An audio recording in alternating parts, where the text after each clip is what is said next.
नमस्कार साथियों, आप सबका पुनः स्वागत है श्रद्धा एस्ट्रो ज्योतिष में।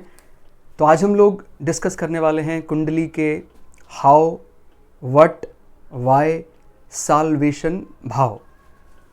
कैसे, क्या, क्यों और इन सब से मुक्त कौन से भाव हैं जिनके ज़रिए हम ये जान सकते हैं।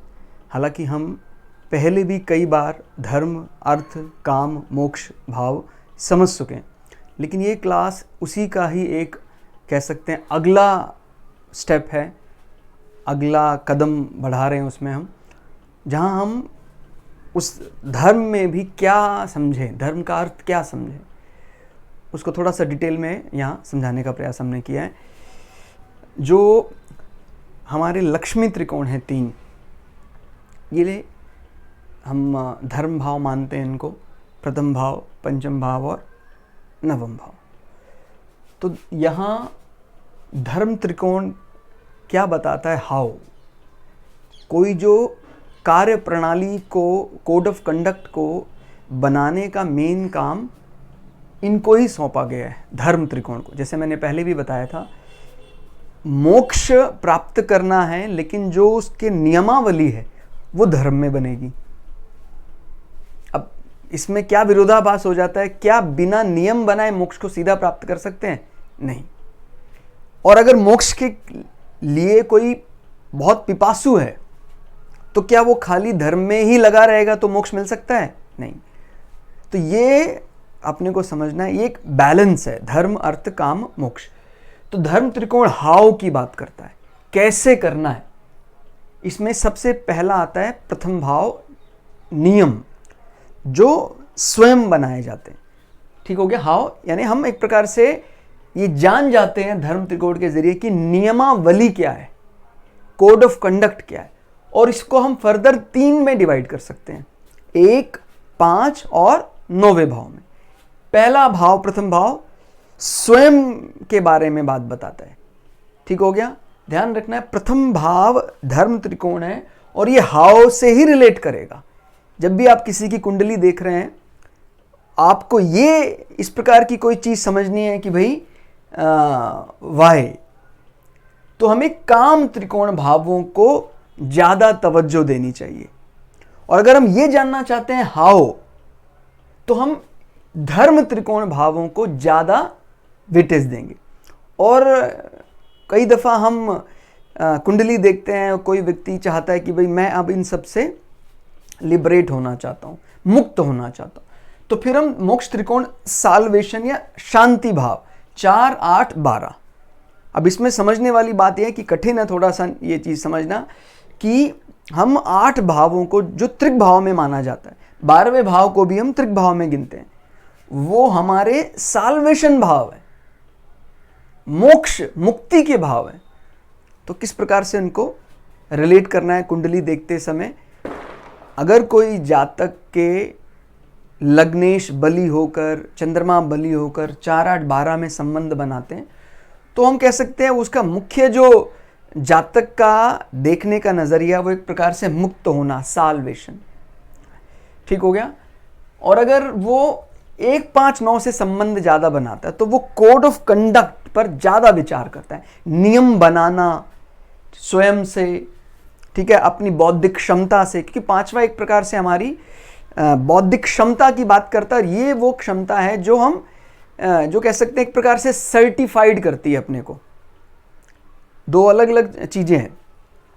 क्षमता या मेंटल एबिलिटी हमें 4th हाउस से भी समझा जाता है, लेकिन ये वो क्षमता नहीं है जिसको हम संसार में ज्यादा बयां कर सकते हैं, बता सकते हैं। क्योंकि मोक्ष का जो ज्ञान है उसका शायद संसार के लिए कोई विशेष अर्थ नहीं दिखता है, लेकिन जो संसार में जो कोड ऑफ कंडक्ट है, आपके वो नियम 5वें भाव से ज्यादा तर्क संगत दिखाई देते हैं। हालांकि दोनों ही मेरी दृष्टि से महत्वपूर्ण है कि कोई व्यक्ति चौथे से भी मजबूत है, पंचम से भी मजबूत है, तो फिर वो एक्चुअल जो हमारा ध्येय धरती पे आने का वो भी जानता है, और धरती में रहते हुए क्योंकि कर्म का त्याग नहीं कर सकते हैं तो वो अपनी बौद्धिक क्षमता, सांसारिक बुद्धि का भी सही प्रयोग करता है। नवा भाव मुख्य रूप से धर्म भाव कहा जाता है।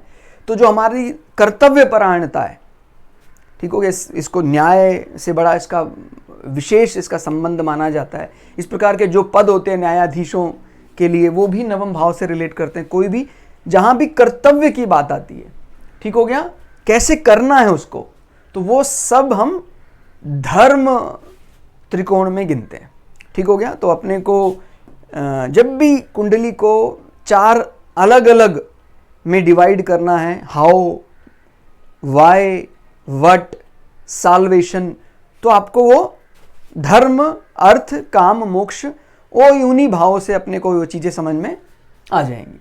अब अर्थ त्रिकोण अपने को मुख्य रूप से बताता है इंग्लिश का शब्द वट, यानी क्या, हमारा उद्देश्य क्या, और ये साधन, बाधाएं और कार्य, इन 3 विषयों में फर्दर डिवाइड किया गया है।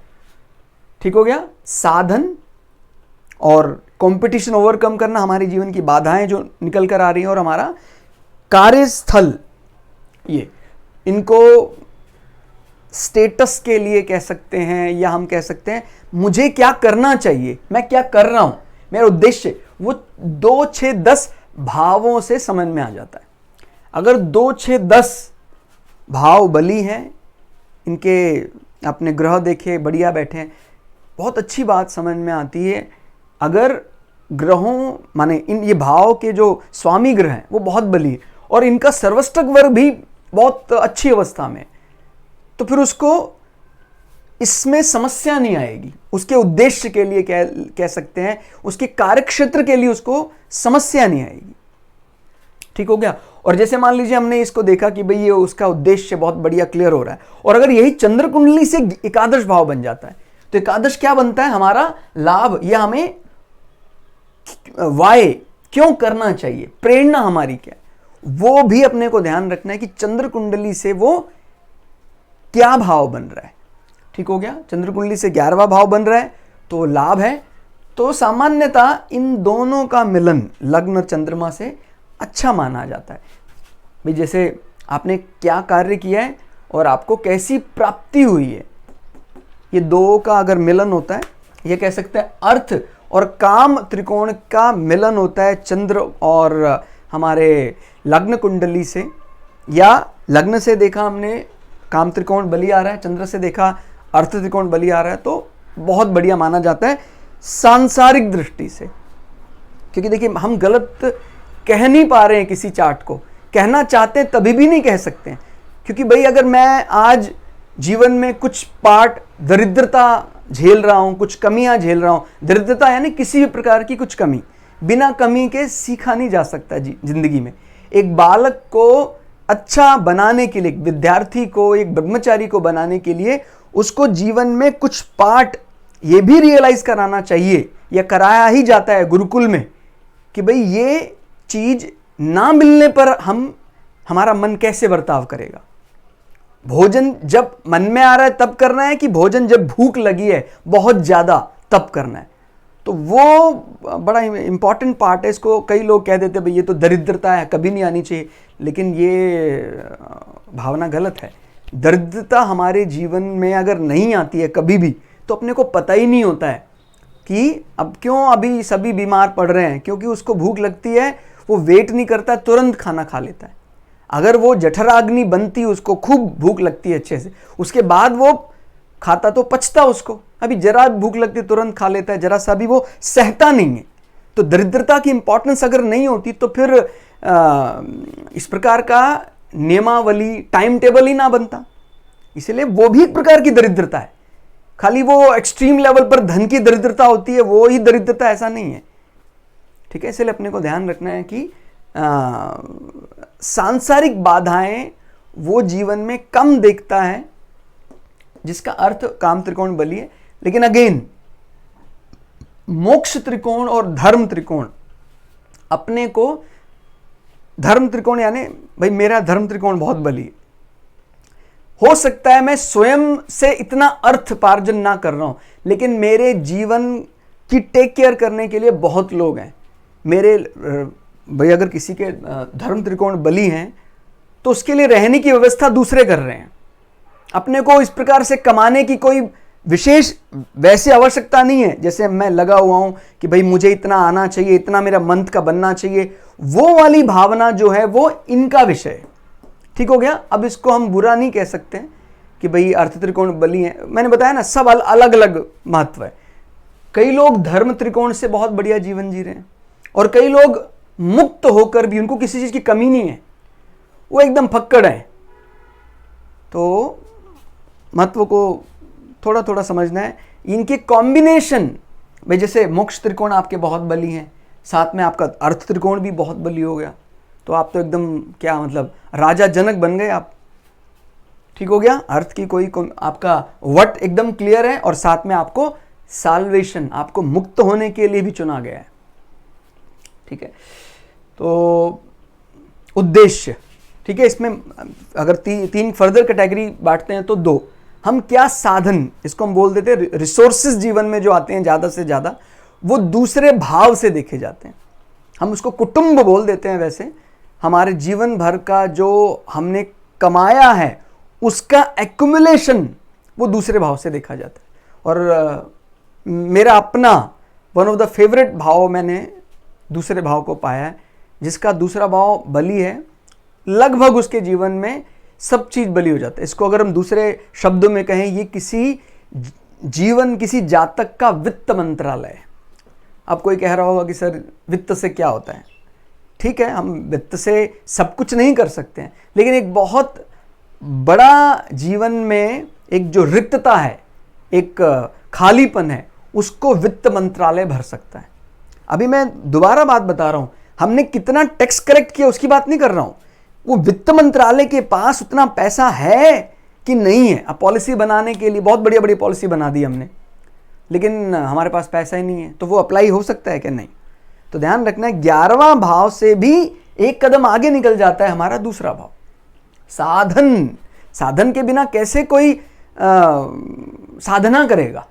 ठीक हो गया। और उसके बाद जीवन में बाधाएं, ये बाधाएं समझकर इसको कोई जीवन में इसको मतलब इससे दूरी बनाने का नहीं करना है प्रयास। जो भी व्यक्ति छठा भाव बली है जिसका, वो अपने जीवन के बाधाओं से सीखता है, और स्वामी बली होने पर उन कंपटीशन को ओवरकम करके बहुत अच्छे पदों को प्राप्त कर लेता है। कोई भी एंट्रेंस एग्जामिनेशन है, गवर्नमेंट के लिए कुछ तैयारी कर रहे हैं, तो छठे भाव का बली होना परमावश्यक माना जाता है। और कहीं सूर्य बली होकर दशम भाव में बैठे हैं, और उस बली सूर्य का कहीं ना कहीं डायरेक्टली इनडायरेक्टली छठे भाव से संबंध आ रहा है, तो वो क्लियर है कि वो एक सरकार के उच्चतम पदों तक वो पहुंचेगा। फिर इसमें 10वां भाव, जैसे मैंने बताया कि इन दोनों का संबंध काफ़ी अच्छा मतलब स्टेटस दिलाता है। तो ये 10वां भाव ही हमारा केंद्रों में सबसे बली भाव माना जाता है। ठीक हो गया। तो आप जो समाज में आप हैं, आपकी एग्जिस्टेंस का सबसे बड़ा कारण है कर्म, और आपके कर्म को सोसाइटी में रखता है 10 नंबर। समाज में जो प्रेजेंटर है आपका, वो 10 नंबर है।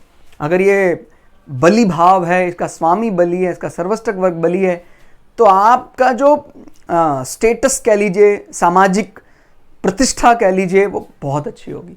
ठीक है। तो हम जीवन का वट कहाँ ढूंढेंगे? 2, 6, 10 थोड़ा और अभ्यास करेंगे तो एग्जैक्टली समझ में आएगा कि ये वट इसको ही क्यों कहा गया है वट।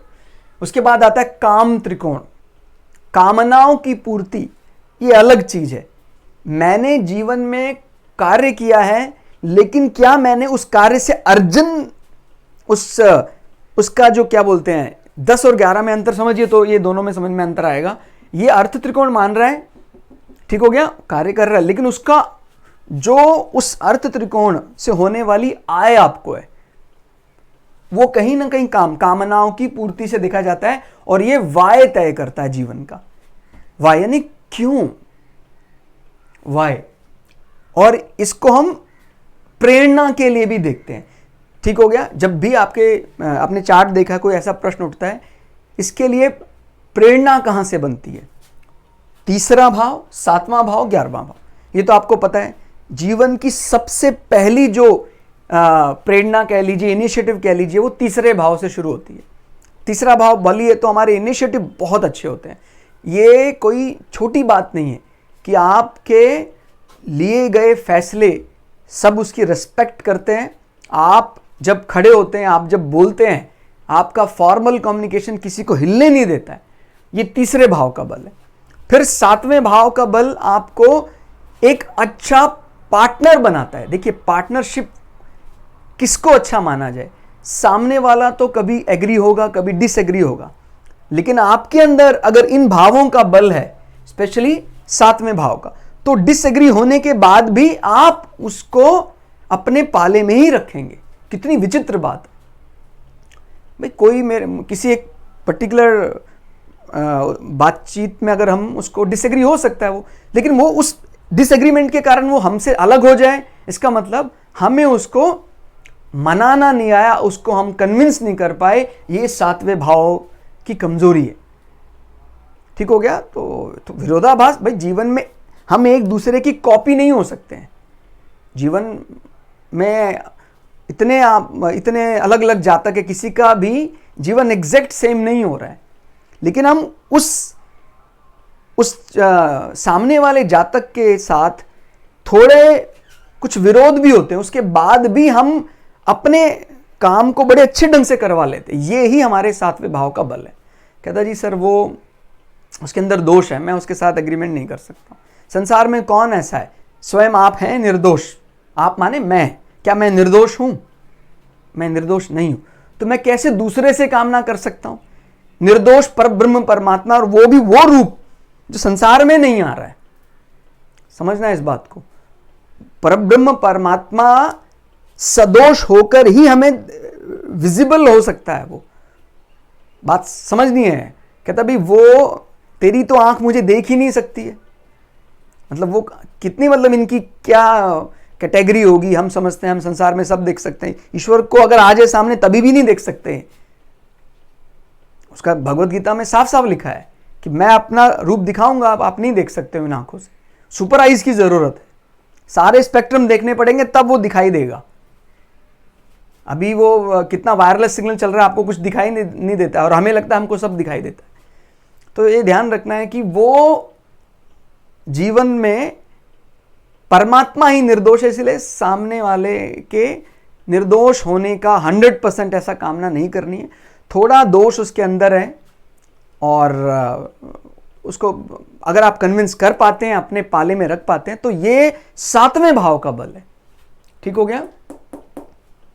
ठीक हो गया? आप ये हमसे कई बार चूक हो जाती है। हम अपना एग्रीमेंट इसलिए तोड़ देते हैं, सर उसके अंदर एक फॉल्ट है, बाकी हम सब बढ़िया है, एक फॉल्ट है। तो आप क्या चाहते हैं कि आपका एग्रीमेंट ईश्वर के साथ हो? तो इसीलिए इसको टैकल करना वो अच्छे से जानते हैं जिनका वाई बहुत स्ट्रांग है। ठीक हो गया? और 11 नंबर भी वाई के अंडर आता है। ये लाभ की बात करता है। ज्यादातर लोग जो एस्ट्रोलॉजी पढ़े हैं, थोड़ा कंसंट्रेशन लेते हैं, तो सीधा ये प्रश्न पूछते हैं, सर 11वां भाव, दूसरा भाव, चौथा भाव ये बता दीजिए बस। 11वां भाव क्या? संसार, इच्छा पूर्ति, लाभ। दूसरा भाव क्या? उस लाभ का अपने ऊपर प्रयोग, या कह सकते हैं जो संसाधन जुटाएगा, वो जीवन में साधन जुटाएगा, वो यहां से। चौथा, वो एक प्रकार से आनंद है, इसी को बढ़ाने से परमानंद भी मिल जाता है, सुख जिसको बोलते हैं। ठीक हो गया? तो ये तो बहुत बड़ी चीज है। अगर जीवन में सुख आ गया है तो फिर बल्ले बल्ले अपने पास इनकम अच्छी है, और सेविंग हम हो ही रहे हैं, और हम उसको उस सेविंग से सुखी हो रहे हैं। और ये 3 भाव के लिए प्रश्न करता है। बाकी तो देखिए संबंधियों के जरिए, मतलब मैं आगे किसी को ये नहीं कह रहा हूं कि संबंधियों से सुख नहीं मिलता है।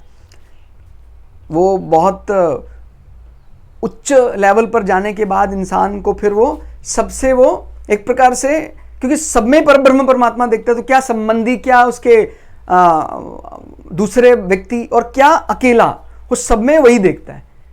तो इसलिए उसको इन भावों का, 11वें भाव का, दूसरे भाव का, चौथे भाव का महत्व ज्यादा देखना चाहिए। ठीक हो गया? बाकी तो और भी कई चीजें देखी जाती हैं। ये भी आप समझ लीजिए, शरीर थोड़ा कुरूप है, उसके बाद भी जीवन में बहुत सुख है। शरीर बहुत सुंदर है, सुखी नहीं है जीवन में। अब आप खुद समझिए किसको आप ज्यादा ऊंची कैटेगरी में रखेंगे।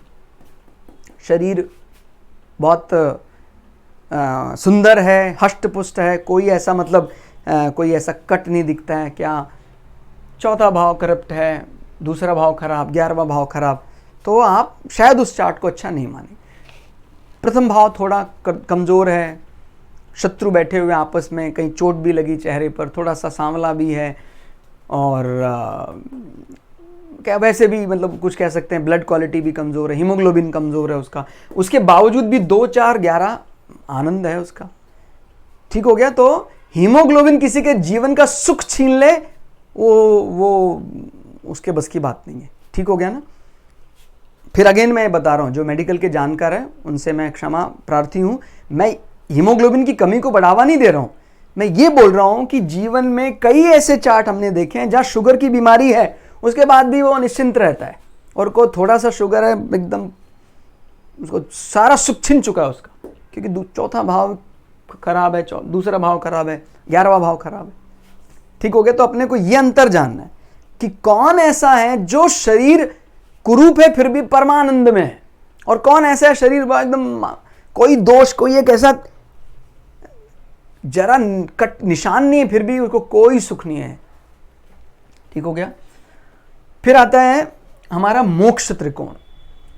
मोक्ष त्रिकोण तय करता है साल्वेशन या जीवन का परमानंद कह लीजिए या शांति कह लीजिए। इसमें इसको फर्दर 3 में डिवाइड कर सकते हैं, 4, 8, 12। अब बड़ा मुझे ये बात बड़ी मतलब चुभती है कि कई ज्योतिषी इन भावों को बुरा मानते हैं, 4, 8, 12 कॉम्बिनेशन को ही बुरा मानते हैं। चलो ठीक है, त्रिक भाव में 6, 8, 12 को हम कुछ ऋणात्मक मानते हैं, लेकिन जब 4, 8, 12 मोक्ष एनर्जी की बात करते हैं, उस दृष्टि से इसको बुरा मानना कि भाई ये तो संसार की बात नहीं करेगा तो परलोक की बात करेगा। तो एक ज्योतिषी ने ज्योतिष विद्या इसलिए नहीं पढ़ी थी कि उसने मुक्त होने वाली बातों को कोई तवज्जो ही नहीं दी। उसका आधार यह था कि मैं ये दर्शन शास्त्र पढ़ूंगा लोक और परलोक के बीच में ब्रिज बनाने के लिए। अभी उसने पढ़ा सिर्फ लौकिक तंत्र को समझने के लिए, उसको बिल्कुल जीवन में कभी शांति नहीं मिल सकती है। इसलिए ध्यान रखना अपने को, आपको मोक्ष त्रिकोण का वेटेज या दम बिल्कुल कम ऐसा जीवन में नहीं आंकना है कि भाई कम है, बहुत बली माने जाते हैं। भाई आपको पता है ये बहुत बड़ी चीज़ है जीवन में, शांति। चौथे भाव को हम मानते हैं, सुख से जोड़ते हैं। ठीक है। आपको पता है सबसे बड़ी हीलिंग किसी भी व्यक्ति के लिए माँ, मातृत्व, मातृभूमि, तो वो चौथे भाव से देखा जाता है। अगर चौथे भाव का स्वामी स्वग्रही है, चौथा भाव या चंद्रमा भी जो कारक होता है नेचुरल चौथे भाव के लिए, वो बली है, अच्छे ग्रह उच्च के बैठे हुए हैं, तो जीवन में काफी हद तक हमारे कह सकते हैं सुख पार्ट बली होता है। साथ में क्रॉस एग्जामिन भी करना है कि भाई हमारा थ्रेशोल्ड क्रॉस कर रहा है सर्वष्टक वर्ग में कि नहीं कर रहा। फिर आता है 8वां भाव। ये एक प्रकार का गुप्त श्रम, या कह सकते हैं ये एक प्रकार का गुप्त विद्या को जानने का श्रम है। ठीक हो गया। जो हमें लेकर जाएगा मोक्ष त्रिकोण। और यही बिगड़ जाता है अगर, तो फिर ये गुप्त चीजों में उलझा देता है। ठीक हो गया। तो अपने को ध्यान रखना है कि इनके बली होने पर ही हम उस गुप्त श्रम के जरिए अपना अष्टांग योग या कुंडलिनी जागरण तक पहुंच सकते हैं। और अगर यही बिगड़ जाए तो आपको पता है ये गुप्त श्रम या ये गुप्त अंग भी रिप्रेजेंट करता है, उसमें आदमी बिफर सकता है, अपने जीवन को एकदम गर्त में डाल सकता है, अंधकार में डाल सकता है।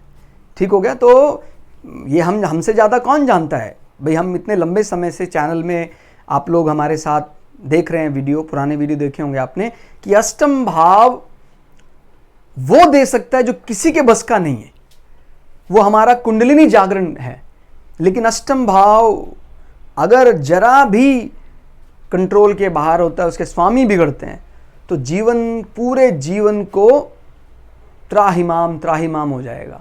कोई बचाने वाला नहीं है, क्योंकि ये हमारा जो कह सकते हैं वेग सबसे ज़्यादा कठिन जो रोकने हैं के लिए कहे जाते हैं कि भाई हमारे जननांगों के प्रति जो हमारा लगाव है, उनका सुख कह लीजिए आप, उसका वेग हमसे रोका नहीं जाता है, और उसको ही जीतने पर हमें वो हमारी साधना पूरी होती है, हम कुंडलिनी जागरण तक पहुंच जाते हैं। कहा जाता है कि भाई एनस हमारा गुदा द्वार, उसको जब शरीर में वीर्य रुकता है और हम ध्यान लगाते हैं तो फिर वो वीर्य ही हमारे यहाँ तक पहुँचता है और हमारे क्या थर्ड आई या जो तीसरी नेत्र है उसी इन आँखों की तरह ही दिखता है। तो वो लेकिन उसके लिए यही चीज़ है कि भाई किस चीज़ कहाँ से वो काबू किया जा रहा है, अष्टम भाव से, और यही बिगड़ने पर यहीं से हमारा जीवन एकदम खत्म हो जाएगा। मतलब व्यक्ति को प्रोस्टिट्यूशन में डाल सकता है, उसको वैश्यावृत्ति में डाल सकता है अष्टम भाव। और अगर यही हमने काबू किया हुआ है तो इसके नियंत्रण से, इसके गंभीर साधना नियंत्रण से व्यक्ति परम तत्व को पा लेता है या परमात्मा समान बन जाता है।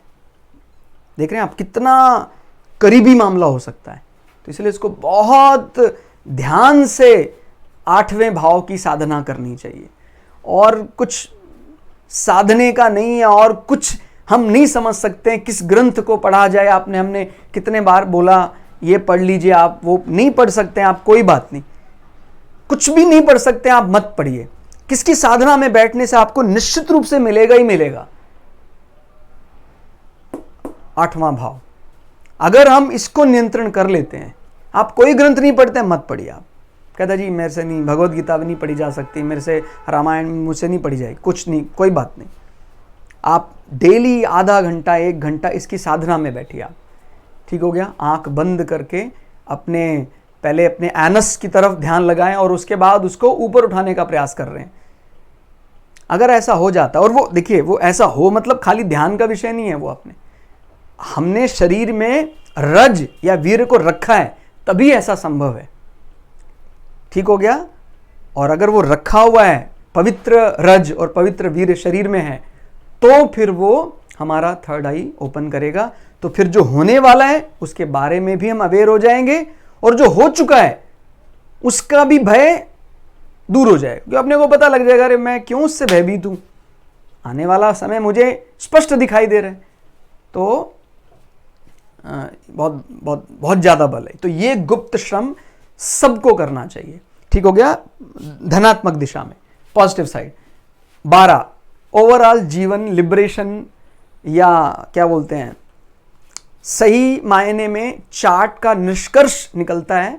जैसे मान लीजिए कोई 10 साल का व्यक्ति है, कोई 40 साल का है, 50 साल का है, 60 साल का है, तो उसका सही जो निष्कर्ष है वो 60 प्लस होने के बाद वो क्या महसूस कर रहा है वो समझ में आता है। भाई फाइनल एग्जाम में पास हो गया है तो फिर वो लिबरेट, मुक्त हो गया है, साल्वेशन कह लीजिए। अभी पता लगा सारे सेमेस्टर एग्जाम में पास था, वो फाइनल एग्जाम में पास नहीं हो पाता, उसको हम अनसर्टिफाइड मानेंगे, उसको फेलियर गिना जाएगा। और सेशनल टेस्ट में थोड़े कम नंबर आए या हम कुछ टेस्ट नहीं भी दे पाए, फाइनल रिजल्ट हमारा बहुत बढ़िया है तो आप पास है। तो ये फाइनल एग्जामिनेशन जो हमारा होने वाला है, कभी भी हो सकता है, टिकट कभी भी कट सकती है। डिपार्चर ऑफ सोल कितना बढ़िया है वो हम 12वें भाव से देखते हैं, ठीक हो गया। तो जब कभी भी हम किसी का चार्ट अवलोकन करें, आपने कभी ऐसा पाया कि जीवन के 30 इयर्स बहुत कष्टकारी हैं, लेकिन आपने ये देखा आने वाला समय कहता आपका तो ये एकदम गोल्डन टाइम है। किसी किसी का क्या मतलब, ऐसा बोलते हैं ना, टाइम जोन सबका अलग अलग होता है, कोई पहले या बाद में नहीं है। ऐसा तो हमारी खाली एजम्पशंस है ऐसी कि भाई जापान पहले हैं और इंडिया बाद में है, यूएस से उसके और ज़्यादा बाद में। ये तो हमारी खुद की कंसिडरेशन है। हम इस कंसिडरेशन को पलट भी सकते हैं, यूएसए को भी फर्स्ट मान सकते हैं और घुमा कर लाते हैं तो इंग्लैंड को लास्ट भी मान सकते हैं, क्योंकि हमने ही डिसाइड किया है। तो ऐसे अपने को ये बात याद रखनी है कि कोई बाद में या पहले नहीं होता है। कई लोग ऐसे जीवन में, उनको 40 प्लस होने के बाद जीवन में बहुत ऊंचाइयां मिली हैं। इसलिए हम जैसे हैं उस अच्छाई को बनाए रखें। ईश्वर एक पैनी भी किसी की रखता नहीं है, ठीक हो गया। चाहे वो हमारी जीवन की बुराई हो चाहे जीवन की अच्छाई हो। इसलिए अच्छाई को किसी और व्यक्ति के कहने पर किसी और व्यक्ति ऐसा करता है बुरा तो हमें अपनी अच्छाई छोड़ देनी चाहिए, ये बिल्कुल नहीं करना चाहिए। निश्चित बात है, मतलब इसको मैं कैसे बताऊं, मैं गारंटी लेने वाला होता तो शायद मैं गारंटी भी ले लेता। हमने अगर कुछ किया है अच्छा या बुरा, प्राइस उसका अभी आपको दिखेगा। कहता नहीं सर नहीं दिखता है, अभी वो 5 साल में 2 साल में देखकर वो इंप्रेस हो जाता, देखो उसने बुरा किया है 2 साल में क्या उसका जीवन शानदार बन गया।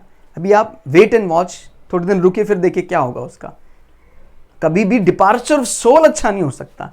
ये ऐसे ही किसी को वो गेट क्रॉस नहीं करा सकता, ठीक हो गया। और वो भी अच्छे से उसकी इंटरनल सोच क्या थी वो अपने को ध्यान रखनी। अगर उसकी इंटरनल सोच अच्छी है तभी 12वां भाव मुक्त होने की इजाजत देता है, क्योंकि इसीलिए इसको निद्रा भाव भी कहा जाता है या शय्या सुख। अगर किसी को नींद नहीं आ रही है तुरंत सावधान हो जाए, भाई हम तो आए इसलिए थे मुक्त होने के लिए, नींद ही नहीं आती है अपने को। क्या ऐसा पाप हमसे हो गया कि हम नींद भी नहीं ले पा रहे हैं? ये तो सबसे बड़ा, भाई मैंने अभी मेडिटेशन की बात की तो आप पढ़िए कहीं भी, सबसे बड़ा मेडिटेशन जीवन में डेली हो रहा है वो निद्रा है। अगर आप नींद नहीं ले पा रहे हैं आपको शक्ति नहीं मिलेगी, आप क्रूर हो जाएंगे, आप एग्रेसिव हो जाएंगे, किसी पर हमला कर देंगे, अपना नुकसान कर बैठेंगे। इसलिए नींद आना ही चाहिए और नींद आने के लिए 12वें भाव को बलि करना चाहिए। जीवन में जो भी हमारे आसपास 12वां भाव, हमारे सभ्यता संस्कृति से अलग लोग जो हैं उनका पूरा सम्मान करें, ठीक हो गया। क्योंकि हम इसको बोलते हैं फॉरेन लैंड, फॉरेन पीपल। अब ये कोई फॉरेन का मतलब ऐसा नहीं कि वो अमेरिका यूरोप ही जाना है हर बार फॉरेन लैंड के। जो भी मुझे लगता है मेरी अपनी संस्कृति उससे थोड़ा अलग बर्ताव करता है उसको भी समझना चाहिए, रिस्पेक्ट देना चाहिए। कुछ चीज़ें आपको उसकी बुरी लगती हैं, कुछ उसमें अच्छाइयाँ भी हैं, उनको भी एक्सेप्ट कीजिए। तो वो देखने से 12वां भाव अगर सदोष है तो निर्दोष हो जाता है।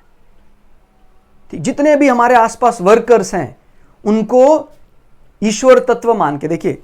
कोई गलत करता है तो उसको दंड मिलेगा, लेकिन दंड देने के बाद वो मुक्त हो गया, अभी वो एकदम पवित्र हो गया। अब उससे चिढ़ना, उसके परिवार के लिए गलत बोलना, ये ठीक नहीं है। उसको आपने दंड दिया है, उसके बाद वो मुक्त हो गया अभी, ठीक है। खासकर जो हमारे आसपास रहने वाले सर्वेंट हैं, सफाई कर्मचारी हैं, उनके प्रति हमारा अच्छा व्यवहार हमारे 12वें भाव को बलि कर देता है। तो ये हमने एक स्टेप आज आगे बढ़ाने का प्रयास किया। धर्म, अर्थ, काम, मोक्ष को हमने हाउ, व्हाट, व्हाई और साल्वेशन इनसे जोड़ने का प्रयास किया। इसमें और भी कई चीज़ें हैं जिससे हम इस चीज़ को और ज़्यादा सटीक बना सकते हैं। तो प्रयास करेंगे अगली वीडियो में उनको ऐड करने का। आज के लिए इतना ही। क्लास आपको कैसी लगी कमेंट करके जरूर बताइएगा। मिलते हैं अगली क्लास में, तब तक के लिए जय श्री भगु पराशरा, जय श्री शुक्राचार्य, नमस्कार।